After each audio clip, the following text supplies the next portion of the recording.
Goodness ടിവിയുടെ പ്രിയ പ്രേക്ഷകർക്ക് മനസ്സ് നിറഞ്ഞെന്ന പ്രോഗ്രാമിലേക്ക് സ്നേഹപൂർവ്വം സ്വാഗതം. ഇന്ന് ഞങ്ങൾ പരിചയപ്പെടുത്തുന്നു പത്തനംതിട്ട ജില്ലയിൽ എലിമുള്ളം ബ്ലോക്കിൽ മത്തായി സാറിനെയാണ്. അദ്ദേഹത്തിൻ്റെ ആത്മീയ ശുശ്രൂഷകളെയും ദൈവാനുഭവങ്ങളും നമുക്ക് ഈ പ്രോഗ്രാമിലൂടെ അടുത്തറിയാം. ഒരിക്കൽ കൂടി ഈ പ്രോഗ്രാമിലേക്ക് എല്ലാവർക്കും സ്വാഗതം.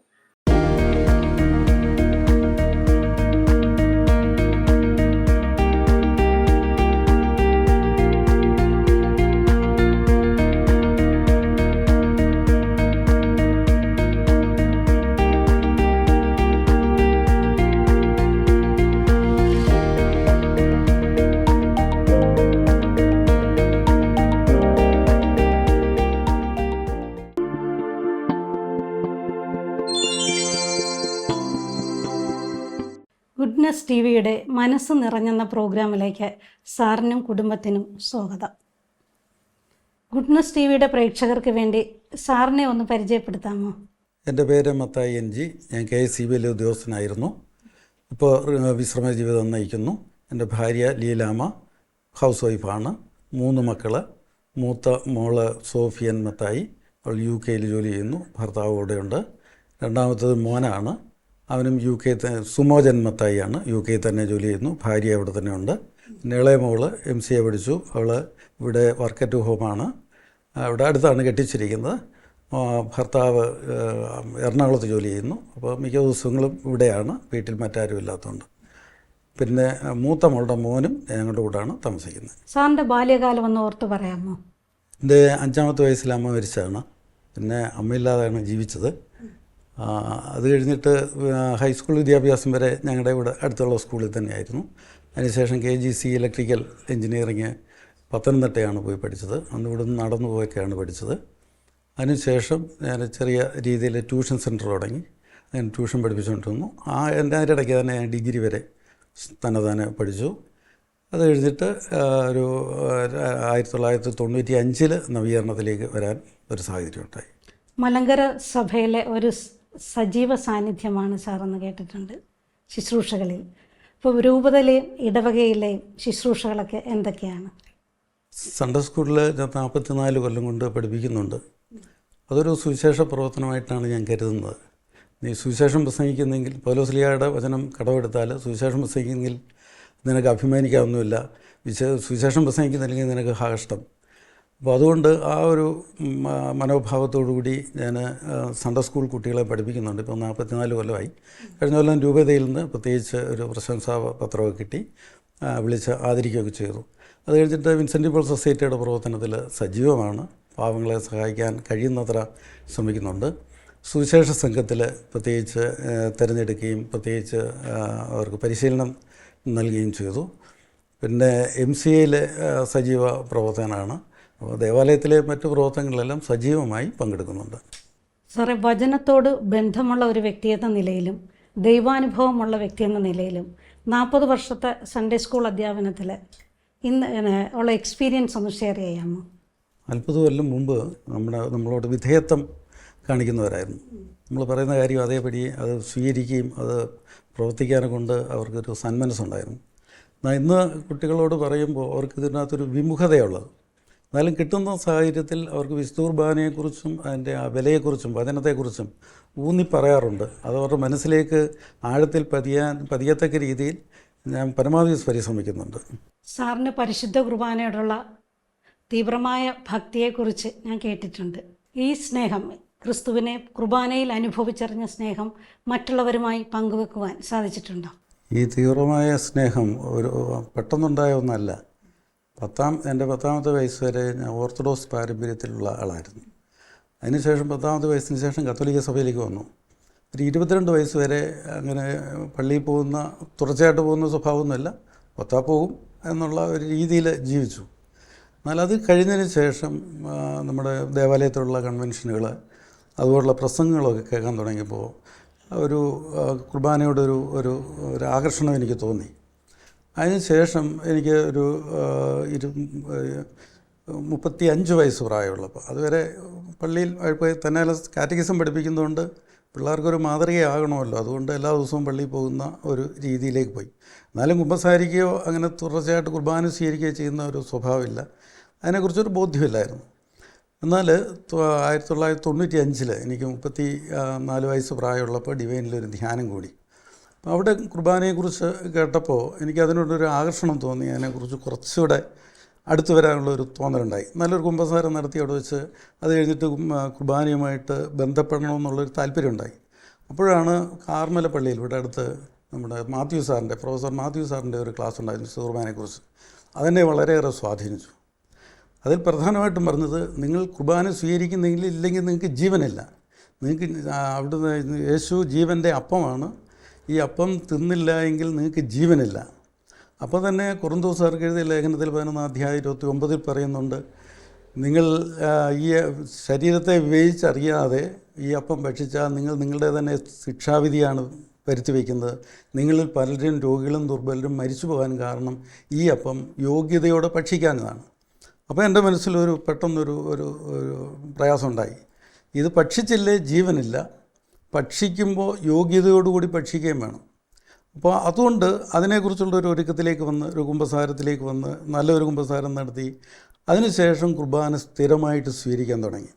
അല്ലെങ്കിൽ സ്വീകരിച്ചില്ലേ എനിക്ക് ജീവനില്ല. എനിക്ക് നിത്യജീവൻ വേണമെങ്കിൽ യേശുവിൻ്റെ അടുത്ത് മാത്രമേ ഉള്ളൂ. അപ്പോൾ ആ നിത്യജീവൻ സ്വീകരിക്കണമെങ്കിൽ കുർബാനയിലൂടെ മാത്രമേ സാധിക്കുകയുള്ളൂ. അത് യോഗ്യതയോടുകൂടി ഭക്ഷിച്ചില്ലെങ്കിൽ എൻ്റെ ശിക്ഷാവിധിയാണ്. അതുകൊണ്ട് ജീവിതത്തെ ഞാൻ തന്നെ ഒന്ന് ക്രമീകരിക്കാൻ, നേരത്തെ ഉള്ളതിൽ നിന്നൊരു ക്രമീകരണം നടത്തി ഒന്നുകൂടെ നല്ല രീതിയിൽ സഭയോടും കുർബാനയോടും ചേർന്ന് നിൽക്കാനുള്ള ഒരു പരിശ്രമം നടത്തി. പിന്നീട് അങ്ങോട്ട് ഞാൻ അടുത്ത കൊല്ലം 1 വർഷം കഴിഞ്ഞപ്പോൾ ഭരണിക്കാന അസീസിയിലൊരു ധ്യാനത്തിന് പോയി. അതിൻ്റെ ജീവിതത്തിൽ എപ്പിടിച്ചു കുലിക്കിയൊരു സംഭവം. അപ്പോൾ ധ്യാനത്തിൻ്റെ 4-ാം ദിവസം അവിടുത്തെ ബ്രദർ പറഞ്ഞു, നിങ്ങൾ അടുത്ത മുറിയിൽ വിസ്തുർബാന എഴുന്നേൽച്ച് ചോദിച്ചിട്ടുണ്ട്, അവിടെ പോയിരുന്ന് പ്രാർത്ഥിക്കാൻ പറഞ്ഞു. അവിടെ പോയി മുട്ടുകുത്തി ഇങ്ങനെ പ്രാർത്ഥിച്ചുകൊണ്ടിരിക്കുന്നപ്പോൾ എൻ്റെ തലയിൽ ആരോ കൈവച്ച് പോലെ തോന്നി. ഞാൻ കണ്ണു തുറന്ന് നോക്കിയപ്പോൾ ഒരു ബ്രദറാണ്. ബ്രദർ സ്തുതിച്ചിട്ട് എന്നോട് പറഞ്ഞു, നിങ്ങളെ വചനം പറയാൻ വേണ്ടി ദൈവം വിളിച്ചിട്ടുണ്ടെന്ന് പറഞ്ഞു. എനിക്ക് മനസ്സിൽ ചിരിയാവുന്നത്, കാരണം ഞാൻ അതുവരെ വചനം പറഞ്ഞിട്ടില്ല, വചനത്തിനോട് എനിക്കങ്ങനൊരു ആഭിമുഖ്യമില്ല, അങ്ങനെ ചെയ്യാൻ ഒക്കുമൊന്നും എനിക്കില്ല. തന്നെയല്ല, ഞാൻ മാത്രം സൂക്ഷിച്ചിരിക്കുന്ന ഒരു രഹസ്യം ആ ബ്രദർ വിളിച്ചു പറയുകയും ചെയ്തു. അപ്പോൾ എൻ്റെ മനസ്സിൽ പെട്ടെന്നൊരു തോന്നലുണ്ടായി, എന്നെ വ്യക്തിപരമായി അറിയുന്ന ഒരു ദൈവം. അതെനിക്ക് വലിയൊരു അനുഭവമായിരുന്നു. അതിനുശേഷം വിസ്തുർബാനയോട് കൂടുതൽ അടുക്കാനുള്ള ഒരു പരിശ്രമം.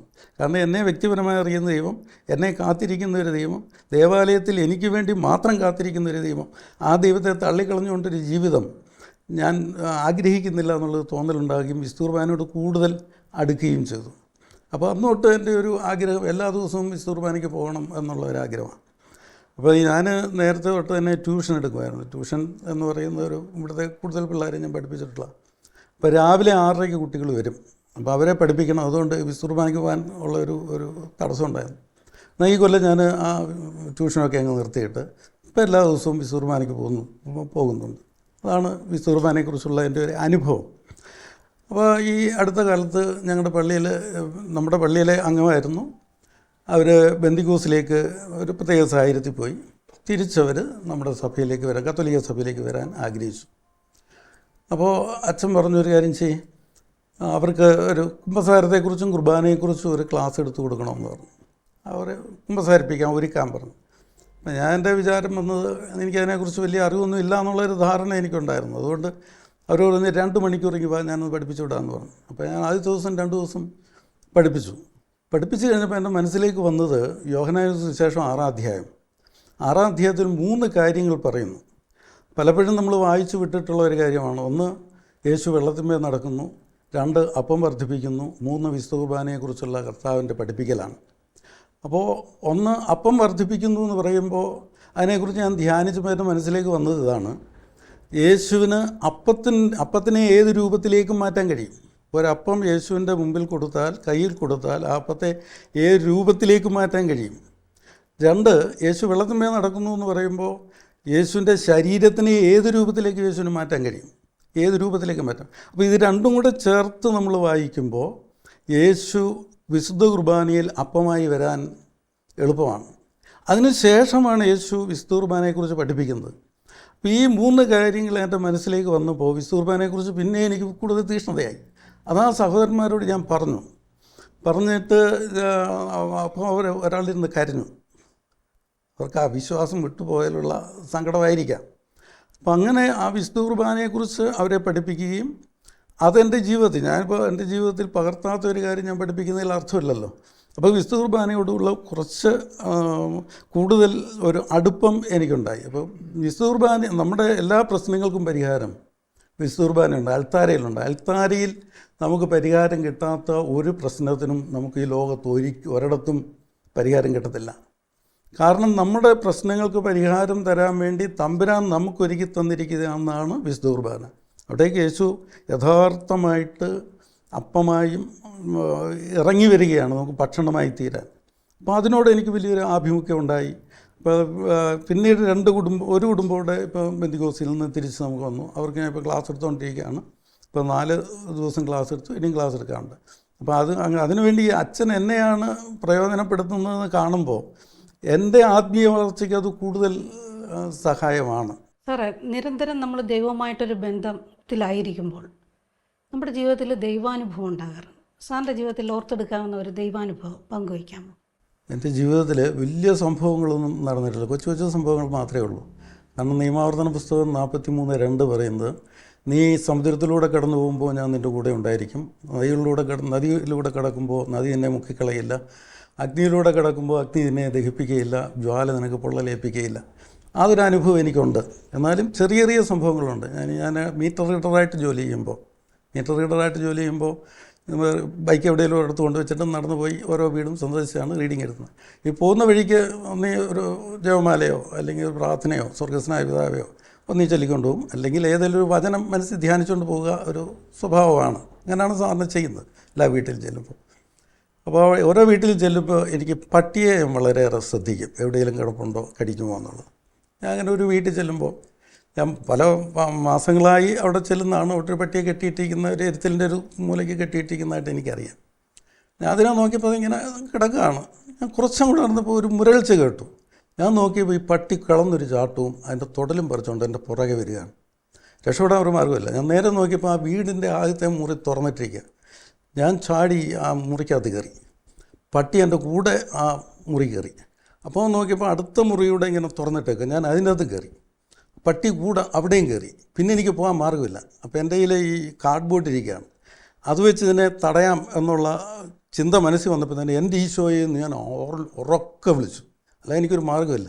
എൻ്റെ ഈശോയെ എന്ന് വിളിച്ചിട്ട് ഈ കാർഡ്ബോർഡ് വെച്ചിനെ തടയാൻ വേണ്ടി ഞാൻ തിരിയുമ്പോൾ ഈ പട്ടി ഭയങ്കര സ്പീഡിൽ തിരിച്ചോടിപ്പോകുന്നതായിട്ട് കണ്ടു. തിരിച്ചോടിപ്പോയി, അതെന്നെ കടിച്ചില്ല. അപ്പോൾ വീട്ടിൽ വന്ന് നോക്കുമ്പോൾ എൻ്റെ ഷർട്ടിൻ്റെ തുമ്പ് കീറിയിട്ടുണ്ട്. ഞാൻ ഈ ഓടിയപ്പോൾ ഷർട്ട് പുറകോട്ട് നിന്നപ്പോൾ ഇത് തന്നെ കടിച്ചു. പക്ഷേ ഒരു പക്ഷേങ്കിൽ ഞാൻ ഈശോയെന്ന് വിളിക്കാതിരിക്കുക ഈ പട്ടി പുറകോട്ട് പോകാതിരിക്കുന്നതിന് എന്നെ ആ മുറിയിട്ട് കടിച്ചു കൊന്നതിനായിരുന്നു. കാരണം അതിൻ്റെ അധികാരപരിധിയിൽപ്പെട്ട ഒരു സ്ഥലത്ത് ഞാൻ അതിക്രമിച്ച് കയറി. അതെനിക്ക് വലിയൊരു ദൈവാനുഭവമായിരുന്നു. അത് ദൈവമാണ് ഈശോയെ എന്നുള്ള വിളി. അതിനെ സംബന്ധിച്ച് അതിനോടനുബന്ധിച്ച് പട്ടി തിരിഞ്ഞോടി എന്ന് പറയുന്നത് വലിയൊരു ദൈവാനുഭവമായിരുന്നു.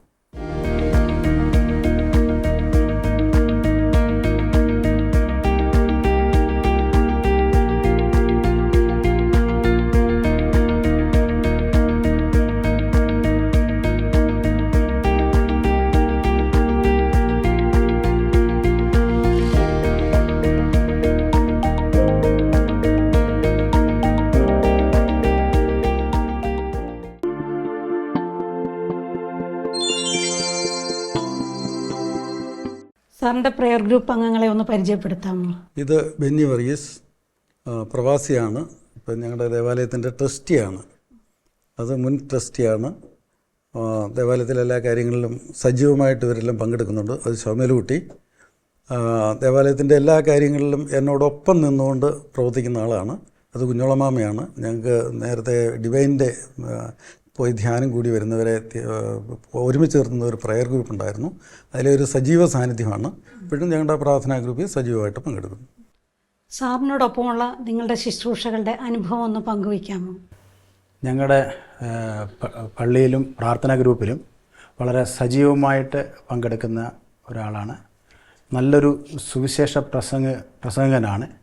ഏത് കാര്യത്തിലും പണ്ട് മുതൽ സാറെന്നാണ് വിളിക്കുന്നത്.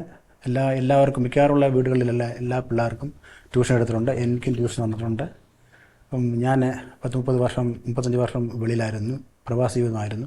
അത് കഴിഞ്ഞ് വന്നപ്പോഴും സാറ് ഒന്നുകൂടി നല്ല ദൃഢമായിട്ട് ഉള്ള വാക്കുകളും വാഗ്ദാനത്തിലും സാറ് സുവിശേഷ പ്രസംഗം നടത്തുന്നതാണ്. പ്രാർത്ഥന ഗ്രൂപ്പ് നയിക്കുന്നതും സാറാണ്. അതിന് ഞങ്ങൾ വളരെ അഭിമാനമാണ്. സാറിനെ കുറിച്ച് പറഞ്ഞാൽ ഏത് നിമിഷത്തിലും വചന പ്രഘോഷണം നടത്താൻ ഉള്ള കഴിവുണ്ട്. ഞങ്ങളുടെ നാട്ടിലുള്ള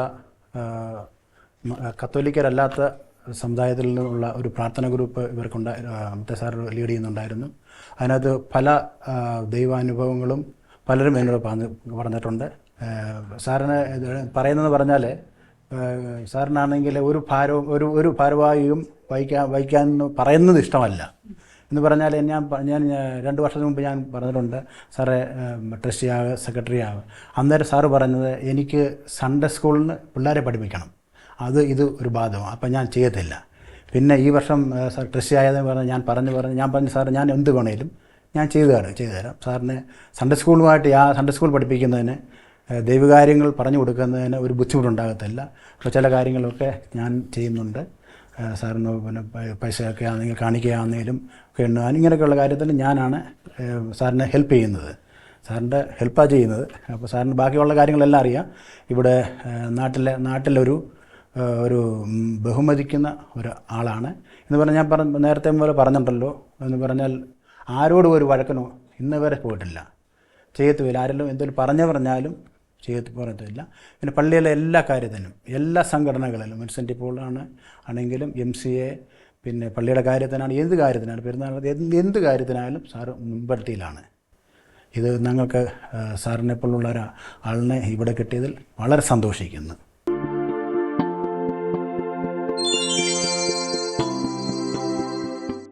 സാർ, ഇവരെയൊക്കെ ഒന്ന് നമ്മുടെ പ്രേക്ഷകർക്ക് വേണ്ടി പരിചയപ്പെടുത്താമോ? ഇത് എൻ്റെ ജീവിത പങ്കാളി ലീലാമ്മ. എൻ്റെ ആത്മീയ സൂക്ഷിയൊക്കെ വളരെയേറെ സഹായമാണ്. ഞാൻ ദേവാലയത്തിലൊക്കെ പോകുമ്പോൾ അതിനുള്ള പ്രോത്സാഹനമൊക്കെ തരത്തുണ്ട്. അത് ഇളയ മകൾ സുബി, MCA കഴിഞ്ഞു, ഇവിടെ വർക്ക് ചെയ്യുന്നുണ്ട്. ഇത് മൂത്ത മകളുടെ മകൻ ജോഹാൻ, 5ാം ക്ലാസ്സിൽ പഠിക്കുന്നു. ചേച്ചി, സാറിൻ്റെ ശുശ്രൂഷകളുടെ സന്തോഷവും അനുഗ്രഹവും കുടുംബത്തിൽ എങ്ങനെയാണ് പ്രതിഫലിക്കുന്നത്? അതൊന്ന് ഷെയർ ചെയ്യാമോ? ഞങ്ങളുടെ കുടുംബത്തിൽ ഒത്തിരി സന്തോഷവും സമാധാനമുണ്ട്. ഞങ്ങൾ കുഞ്ഞുങ്ങൾക്കൊരു മാതൃകയായിട്ട് തന്നെ ജീവിക്കുന്നു.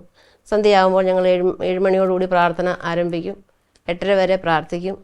അതിൽ കൊന്ത, നൊവേന, ഈ കരണക്കൊന്ത ഇതൊക്കെ ഞങ്ങൾ പ്രാർത്ഥിച്ചതിന് ശേഷമാണ് കുഞ്ഞിന് വരെയും ചോറ് കൊടുക്കുന്നത്. അങ്ങനെ ഒരു രീതിയിലാണ് ഞങ്ങൾ ജീവിക്കുന്നത്. ഞങ്ങളുടെ കുഞ്ഞുങ്ങൾക്ക് ഞങ്ങളൊരു മാതൃകയാണ്. പോയ കുടുംബങ്ങളിലും അവർ പ്രാർത്ഥനയുള്ളവരായിട്ടാണ് ജീവിക്കുന്നത്. മക്കൾ 3 പേരും പ്രാർത്ഥനയുടെ ജീവിതമാണ് നയിക്കുന്നത്. ഒരു ക്രൈസ്തവൻ്റെ വിളിയും ദൗത്യവും അനുസരിച്ച് അതിന് പ്രത്യുത്തരമായി സാറിന് ചെയ്യുന്ന ശുശ്രൂഷകളിലെല്ലാം ദൈവം മഹത്വപ്പെടുത്തുന്നുണ്ട്. ആ മഹത്വത്തെ ഞങ്ങൾക്ക് കാണാൻ സാധിക്കുന്നുണ്ട് സാറിൻ്റെ പ്രവൃത്തികളിലൂടെ. ഇന്നങ്ങനെ നിലനിർത്തിയിരിക്കുന്ന ദൈവത്തിന് ഞങ്ങൾ ആദ്യം നന്ദി പറയുന്നു. അതുപോലെ തന്നെ സാറിൻ്റെ വിലയേറിയ സമയം ഞങ്ങളോടൊപ്പം ചിലവഴിച്ചതിന് എല്ലാവർക്കും നന്ദി.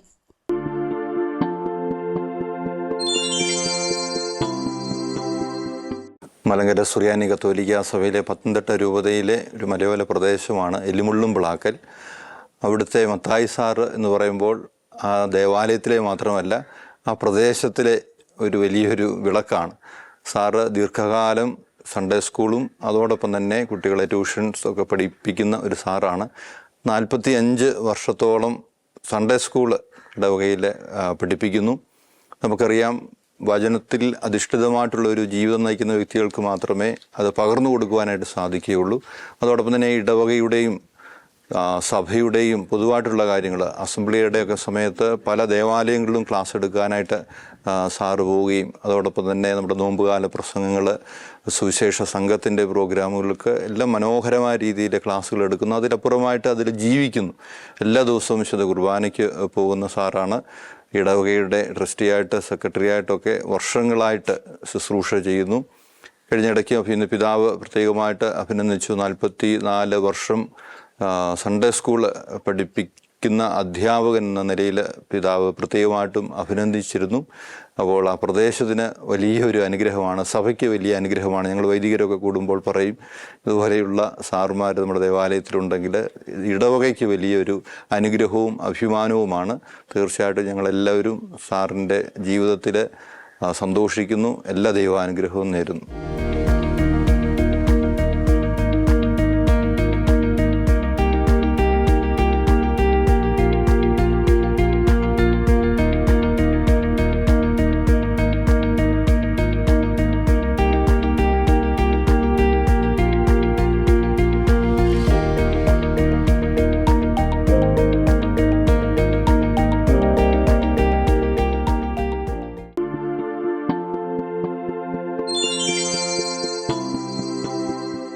ഗുഡ്നസ് ടി വിയുടെ പ്രിയ പ്രേക്ഷകരെ, നാം ഈ സമയം ഇത്രയും മത്തായി സാറിനെ ശ്രവിക്കുകയായിരുന്നു. അദ്ദേഹം പരിശുദ്ധ കുർബാനയിലൂടെ സ്വീകരിക്കുന്ന ആത്മീയ നന്മകൾ അദ്ദേഹത്തിൻ്റെ പ്രവർത്തന മണ്ഡലങ്ങളിൽ എത്രമാത്രം പ്രയോജനപ്പെടുത്തുന്നുവെന്നും എത്രമാത്രം അത് വിസ്തൃതമാകുന്നുവെന്നും നാം ഈ പ്രോഗ്രാമിലൂടെ കണ്ടു കഴിഞ്ഞു.